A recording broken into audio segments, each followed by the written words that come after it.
people from everywhere! This is the Gigi. Welcome to my channel, guys. So, for today's video is about bangles or bracelet. So, this is a 3-layer bracelet or bangles. It's not pure gold. So, this is for fashion. So, you can wear this, guys, any occasion.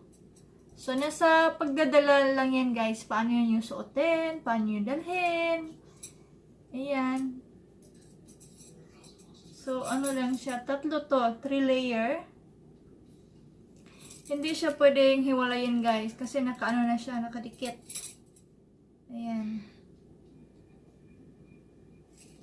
So, ito ay papunta Connecticut. Kung hindi ako nagkakamali. Connecticut.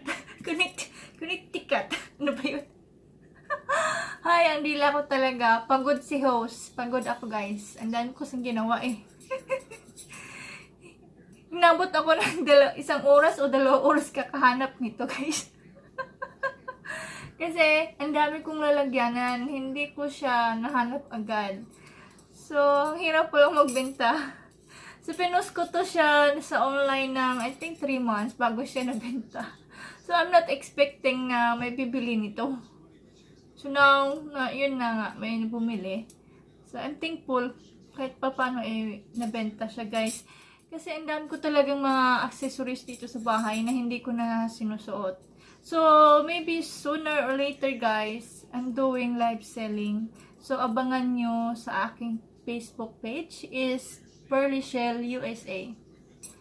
So, kita-kita tayo doon soon.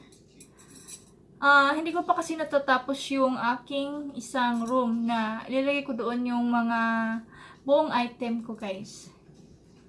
Para makita lahat, isang lugar na lang. Kasi para yung gagawin ko kasing store yung isang room ko, guys.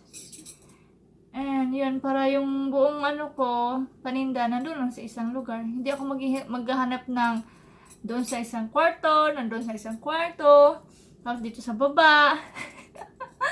Kasi hindi ko pa ako tapos mag-ayos talaga, guys. Kasi ngayon lang uminit dito. And then, ang dami kong ginawa. Ang hirap talaga dito pag walang katulong. Lahat sa lahat ng gawain. Di pa dyan sa Pinas, ang mura lang magsahod sa katulong. So dito, agoy, sariling sikap. Kailangan matuto tayong mag-multitasking. Yeah, multitasking talaga, guys. Sa umaga, lahat gawaing bahay. So pagdating ng hapon, business. Business, guys. Yung iba kasi nagtatrabaho, then pag-uwi nila ng bahay, negosyo naman yung aatupagin. Hindi po madali ang buhay dito sa Amerika, guys. Kailangan talaga na matuto tayong mag-multitasking. Kasi ang dami ditong mga bilihin, mga bayarin, mga bills, kahit ano-ano pa.